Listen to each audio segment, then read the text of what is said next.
13वां अध्याय। ध्रुव वंश का वर्णन, राजा अंग का चरित्र।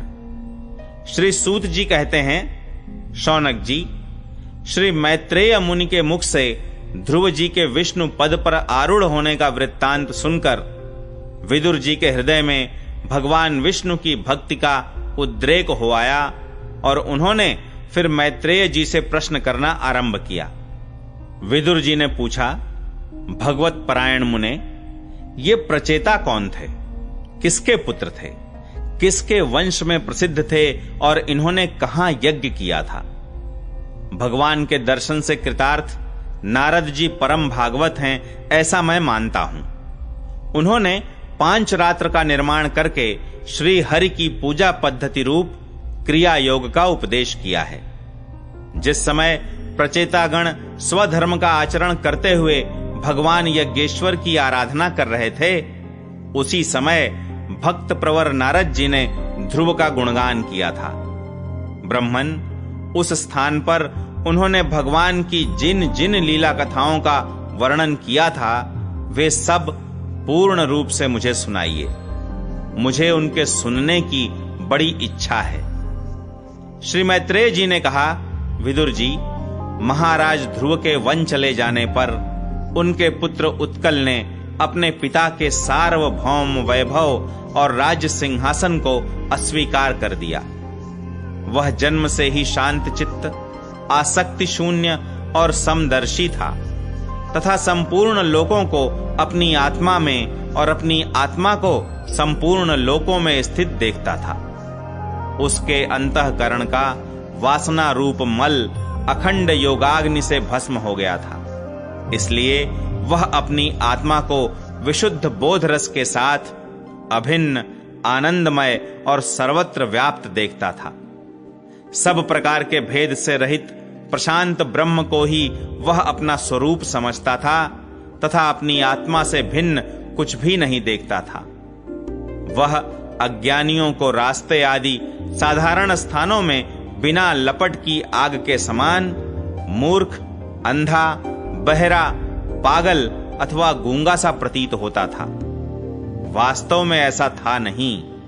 इसलिए कुल के बड़े बूढ़े तथा मंत्रियों ने उसे मूर्ख और पागल समझकर उसके छोटे भाई भ्रमिपुत्र वत्सर को राजा बनाया। वत्सर की प्रेयसी भार्या स्वरवीथि के गर्भ से पुष्पार्ण, तिग्मकेतु, इश, ऊर्ज, वसु और जय नाम के 6 पुत्र पैदा हुए। पुष्पार्ण के प्रभा और दोषा नाम की 2 स्त्रियां थीं। उनमें से प्रभा के प्रातः, मध्यम दिन और सायं ये 3 पुत्र हुए। दोषा के प्रदोष, निशीथ और व्युष्ट ये 3 पुत्र हुए। व्युष्ट ने अपनी भार्या पुष्करिणी से सर्वतेजा नाम का पुत्र उत्पन्न किया। उसकी पत्नी आकूति से चक्षुः नामक पुत्र हुआ। चाक्षुष मनवंतर में वही मनु हुआ। चक्षु मनु की स्त्री नड्वला से पुरु, कुत्स, त्रित, द्युम्न, सत्यवान, ऋत, व्रत, अग्निष्टोम, अतिरात्र, प्रद्युम्न, शिबि और उल्मुख ये 12 सत्वगुणी बालक उत्पन्न हुए। इनमें उल्मुख ने अपनी पत्नी पुष्करिणी से अंग, सुमना, ख्याति, क्रतु, अंगिरा और गय ये 6 उत्तम पुत्र उत्पन्न किए। अंग की पत्नी सुनीता ने क्रूर कर्मा वेन को जन्म दिया, जिसकी दुष्टता से उद्विग्न होकर राजर्षि अंग नगर छोड़कर चले गए थे। प्यारे विदुर जी, मुनियों के वाक्य वज्र के समान अमोघ होते हैं। उन्होंने कुपित होकर वेन को शाप दिया और जब वह मर गया तब कोई राजा न रहने के कारण लोक में लुटेरों के द्वारा प्रजा को बहुत कष्ट होने लगा। यह देखकर उन्होंने वेन की दाहिनी भुजा का मंथन किया, जिससे भगवान विष्णु के अंशावतार आदि सम्राट महाराज पृथु प्रकट हुए। विदुर जी ने पूछा, ब्रह्मन, महाराज अंग तो बड़े शील संपन्न, साधु स्वभाव, ब्राह्मण भक्त और महात्मा थे। उनके वेन जैसा दुष्ट पुत्र कैसे हुआ, जिसके कारण दुखी होकर उन्हें नगर छोड़ना पड़ा? राजदंडधारी वेन का भी ऐसा क्या अपराध था जो धर्मज्ञ मुनीश्वरों ने उसके प्रति शाप रूप ब्रह्मदंड का प्रयोग किया। प्रजा का कर्तव्य है कि वह प्रजापालक राजा से कोई पाप बन जाए तो भी उसका तिरस्कार न करे, क्योंकि वह अपने प्रभाव से 8 लोकपालों के तेज को धारण करता है। ब्रह्मन, आप भूत भविष्य की बातें जानने वालों में सर्वश्रेष्ठ हैं, इसलिए आप मुझे सुनीता के पुत्र वेन की सब करतूतें सुनाइए। मैं आपका श्रद्धालु भक्त हूं। श्री मैत्रेय जी ने कहा, विदुर जी, एक बार राजर्षि अंग ने अश्वमेध महायज्ञ का अनुष्ठान किया। उसमें वेदवादी ब्राह्मणों के आवाहन करने पर भी देवता लोग अपना भाग लेने नहीं आए। तब ऋत्विजों ने विस्मित होकर यजमान अंग से कहा, राजन, हम आहुतियों के रूप में आपका जो घृत आदि पदार्थ हवन कर रहे हैं उसे देवता लोग स्वीकार नहीं करते। हम जानते हैं आपकी होम सामग्री दूषित नहीं है, आपने उसे बड़ी श्रद्धा से जुटाया है तथा वेद मंत्र भी किसी प्रकार बलहीन नहीं है, क्योंकि उनका प्रयोग करने वाले ऋत्विजगण याजकोचित सभी नियमों का पूर्णतया पालन करते हैं। हमें ऐसी कोई बात नहीं दिखती कि इस यज्ञ में देवताओं का किंचित भी तिरस्कार हुआ है। फिर भी कर्माध्यक्ष देवता लोग क्यों अपना भाग नहीं ले रहे हैं? श्री मैत्रेय जी कहते हैं, ऋत्विजों की बात सुनकर यजमान अंग बहुत उदास हुए। तब उन्होंने याजकों की अनुमति से मौन तोड़कर सदस्यों से पूछा, सदस्यों, देवता लोग आवाहन करने पर भी यज्ञ में नहीं आ रहे हैं और न सोम पात्र ही ग्रहण करते हैं। आप बतलाइए, मुझसे ऐसा क्या अपराध हुआ है? सदस्यों ने कहा, राजन, इस जन्म में तो आपसे तनिक भी अपराध नहीं हुआ। हां, पूर्व जन्म का एक अपराध अवश्य है, जिसके कारण आप ऐसे सर्वगुण संपन्न होने पर भी पुत्रहीन हैं। आपका कल्याण हो, इसलिए पहले आप सुपुत्र प्राप्त करने का कोई उपाय कीजिए। यदि आप पुत्र की कामना से यज्ञ करेंगे तो भगवान यज्ञेश्वर आपको अवश्य पुत्र प्रदान करेंगे। जब संतान के लिए साक्षात यज्ञ पुरुष श्री हरि का आवाहन किया जाएगा, तब देवता लोग स्वयं ही अपना अपना यज्ञ भाग ग्रहण करेंगे। भक्त जिस जिस वस्तु की इच्छा करता है, श्री हरि उसे वही वही पदार्थ देते हैं। उनकी जिस प्रकार आराधना की जाती है, उसी प्रकार उपासक को फल भी मिलता है। इस प्रकार राजा अंग को पुत्र प्राप्ति कराने का निश्चय कर ऋत्विजों ने पशु में यज्ञ रूप से रहने वाले श्री विष्णु भगवान के पूजन के लिए पुरोडाश नामक चरु समर्पण किया। अग्नि में आहुति डालते ही अग्निकुंड से सोने के हार और शुभ्र वस्त्रों से विभूषित एक पुरुष प्रकट हुए। वे एक स्वर्ण पात्र में सिद्ध खीर लिए हुए थे। उदार बुद्धि राजा अंग ने याजकों की अनुमति से अपनी अंजलि में वह खीर ले ली और उसे स्वयं सूंघकर प्रसन्नता पूर्वक अपनी पत्नी को दे दिया। पुत्रहीना रानी ने वह पुत्र प्रदायिनी खीर खाकर अपने पति के सहवास से गर्भ धारण किया। उससे यथा समय उसके एक पुत्र हुआ। वह बालक बाल्यावस्था से ही अधर्म के वंश में उत्पन्न हुए अपने नाना मृत्यु का अनुगामी था। सुनीता मृत्यु की ही पुत्री थी, इसलिए वह भी अधार्मिक ही हुआ। वह दुष्ट बालक धनुष बाण चढ़ाकर वन में जाता और व्याध के समान बेचारे भोले भाले हरिणों की हत्या करता। उसे देखते ही पुरवासी लोग वेन आया कहकर पुकार उठते। वह ऐसा क्रूर और निर्दयी था कि मैदान में खेलते हुए अपनी बराबरी के बालकों को पशुओं की भांति बलात्कार से मार डालता। वेन की ऐसी दुष्ट प्रकृति देखकर महाराज अंग ने उसे तरह तरह से सुधारने की चेष्टा की, परंतु वे उसे सुमार्ग पर लाने में समर्थ न हुए। इससे उन्हें बड़ा ही दुख हुआ। वे मन ही मन कहने लगे, जिन गृहस्थों के पुत्र नहीं हैं, उन्होंने अवश्य ही पूर्व जन्म में श्री हरि की आराधना की होगी। इसी से उन्हें कुपूत की करतूतों से होने वाले असह्य क्लेश नहीं सहने पड़ते। जिसकी करनी से माता पिता का सारा सुयश मिट्टी में मिल जाए, उन्हें अधर्म का भागी होना पड़े, सबसे विरोध हो जाए, कभी न छूटने वाली चिंता मोल लेनी पड़े और घर भी दुखदाई हो जाए, ऐसी नाम मात्र की संतान के लिए कौन समझदार पुरुष ललचावेगा। वह तो आत्मा के लिए एक प्रकार का मोहमय बंधन ही है। मैं तो सपूत की अपेक्षा कुपूत को ही अच्छा समझता हूं, क्योंकि सपूत को छोड़ने में बड़ा क्लेश होता है। कुपूत घर को नरक बना देता है, इसलिए उससे सहज ही छुटकारा हो जाता है। इस प्रकार सोचते सोचते महाराज अंग को रात में नींद नहीं आई। उनका चित्त गृहस्थी से विरक्त हो गया। वे आधी रात के समय बिछौने से उठे। इस समय वेन की माता नींद में बेसुध पड़ी थी। राजा ने सबका मोह छोड़ दिया और उसी समय किसी को भी मालूम न हो, इस प्रकार चुपचाप उस महान ऐश्वर्य से भरे राजमहल से निकलकर वन को चल दिए। महाराज विरक्त होकर घर से निकल गए हैं, यह जानकर सभी प्रजाजन, पुरोहित, मंत्री और सुहृदगण आदि अत्यंत शोकाकुल होकर पृथ्वी पर उनकी खोज करने लगे। ठीक वैसे ही जैसे योग का यथार्थ रहस्य न जानने वाले पुरुष अपने हृदय में छिपे हुए भगवान को बाहर खोजते हैं। जब उन्हें अपने स्वामी का कहीं पता न लगा, तब वे निराश होकर नगर में लौट आए और वहां जो मुनिजन एकत्रित हुए थे, उन्हें यथावत प्रणाम करके उन्होंने आंखों में आंसू भरकर महाराज के न मिलने का वृत्तांत सुनाया।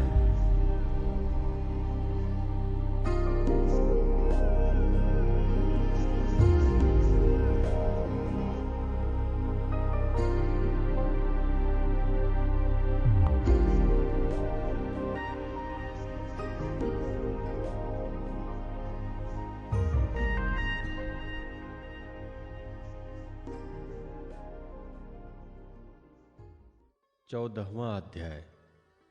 राजा वेन की कथा। श्री मैत्रेय जी कहते हैं, वीरवर विदुर जी, सभी लोगों की कुशल चाहने वाले भृगु आदि मुनियों ने देखा कि अंग के चले जाने से अब पृथ्वी की रक्षा करने वाला कोई नहीं रह गया है। सब लोग पशुओं के समान उच्छृंखल होते जा रहे हैं।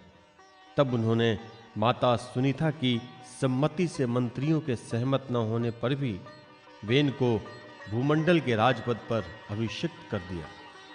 वेन बड़ा कठोर शासक था। जब चोर डाकुओं ने सुना कि वही राज सिंहासन पर बैठा है, तब सर्प से डरे हुए चूहों के समान वे सब तुरंत ही जहां तहां छिप गए। राज्यासन पाने पर वेन 8 लोकपालों की ऐश्वर्य कला के कारण उन्मत्त हो गया और अभिमानवश अपने को ही सबसे बड़ा मानकर महापुरुषों का अपमान करने लगा। वह ऐश्वर्य मद से अंधा हो रथ पर चढ़कर निरंकुश गजराज के समान पृथ्वी और आकाश को कंपाता हुआ सर्वत्र विचरने लगा। कोई भी द्विजाति वर्ण का पुरुष कभी किसी प्रकार का यज्ञ, दान और हवन न करे। अपने राज्य में यह ढिंढोरा पिटवाकर उसने सारे धर्म कर्म बंद कर दिए। दुष्ट वेन का ऐसा अत्याचार देखकर सारे ऋषि मुनि एकत्र हुए और संसार पर संकट आया समझकर करुणावश आपस में कहने लगे, अहो, जैसे दोनों ओर जलती हुई लकड़ी के बीच में रहने वाले चींटी आदि जीव महान संकट में पड़ जाते हैं, वैसे ही इस समय सारी प्रजा एक ओर राजा के, दूसरी ओर चोर डाकुओं के अत्याचार से महान संकट में पड़ गए हैं।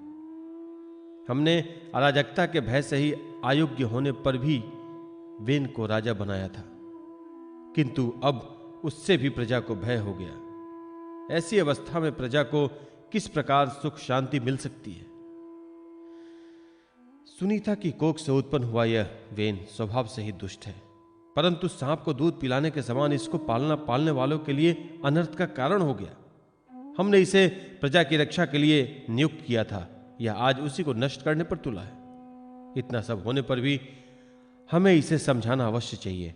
ऐसा करने से इसके किए हुए पाप हमें स्पर्श नहीं करेंगे। हमने जानबूझकर दुराचारी व्यक्ति को राजा बनाया था, किंतु यदि समझाने पर भी हमारी बात नहीं मानेगा तो लोक के धिक्कार से दग्ध हुए इस दुष्ट को हम अपने तेज से भस्म कर देंगे। ऐसा विचार करके मुनि लोग वेन के पास गए और अपने क्रोध को छिपाकर उसे प्रिय वचनों से समझाते हुए इस प्रकार कहने लगे। मुनियों ने कहा, राजन, हम आपसे जो बात कहते हैं उस पर ध्यान दीजिए। इससे आपकी आयु, श्री बल और कीर्ति की वृद्धि होगी। तात, यदि मनुष्य मन, वाणी, शरीर और बुद्धि से धर्म का आचरण करे तो उसे स्वर्ग आदि शोक रहित लोकों की प्राप्ति होती है। यदि उसका निष्काम भाव हो तब तो वही धर्म उसे अनंत मोक्ष पद पर पहुंचा देता है। इसलिए वीरवर, प्रजा का कल्याण रूप वह धर्म आपके कारण नष्ट नहीं होना चाहिए। धर्म के नष्ट होने से राजा भी ऐश्वर्य से च्युत हो जाता है। जो राजा दुष्ट मंत्री और चोर आदि से अपनी प्रजा की रक्षा करते हुए न्यायानुकूल कर लेता है, वह इस लोक में और परलोक में दोनों जगह सुख पाता है। जिसके राज्य अथवा नगर में वर्णाश्रम धर्मों का पालन करने वाले पुरुष स्वधर्म पालन के द्वारा भगवान यज्ञ पुरुष की आराधना करते हैं, महाभाग, अपनी आज्ञा का पालन करने वाले उस राजा से भगवान प्रसन्न रहते हैं, क्योंकि वे ही सारे विश्व की आत्मा तथा संपूर्ण भूतों के रक्षक हैं। भगवान ब्रह्मादि जगदीश्वरों के भी ईश्वर हैं। उनके प्रसन्न होने पर कोई भी वस्तु दुर्लभ नहीं रह जाता। तभी तो इंद्रादि लोकपालों के सहित समस्त लोग उन्हें बड़े आदर से पूजो भार समर्पण करते हैं। राजन, भगवान श्री हरि समस्त लोकपाल और यज्ञों के नियंता हैं। वे वेद त्रय रूप, द्रव्य रूप और तपः स्वरूप हैं। इसलिए आपके जो देशवासी आपकी उन्नति के लिए अनेक प्रकार के यज्ञों से भगवान का यज्ञ करते हैं, आपको उनके अनुकूल ही रहना चाहिए। जब आपके राज्य में ब्राह्मण लोग यज्ञों का अनुष्ठान करेंगे तब उनकी पूजा से प्रसन्न होकर भगवान के अंश स्वरूप देवता आपको मनचाहा फल देंगे। अतः वीरवर, आपको यज्ञादि धर्मानुष्ठान बंद करके देवताओं का तिरस्कार नहीं करना चाहिए। वेन ने कहा, तुम बड़े मूर्ख हो। खेद है, तुमने अधर्म में ही धर्म बुद्धि कर रखी है। तभी तो तुम जीविका देने वाले कुछ साक्षात पति को छोड़कर किसी दूसरे जार पति की उपासना करते हो। जो लोग मूर्खतावश राजा रूप परमेश्वर का अनादर करते हैं, उन्हें न तो इस लोक में सुख मिलता है और न परलोक में। अरे, जिससे तुम लोगों की इतनी भक्ति है वह यज्ञ पुरुष है कौन? यह तो ऐसी बात हुई जैसे उल्टा स्त्री अपने विवाहित पति से प्रेम न करके किसी पर पुरुष के आसन में आसक्त हो जाए।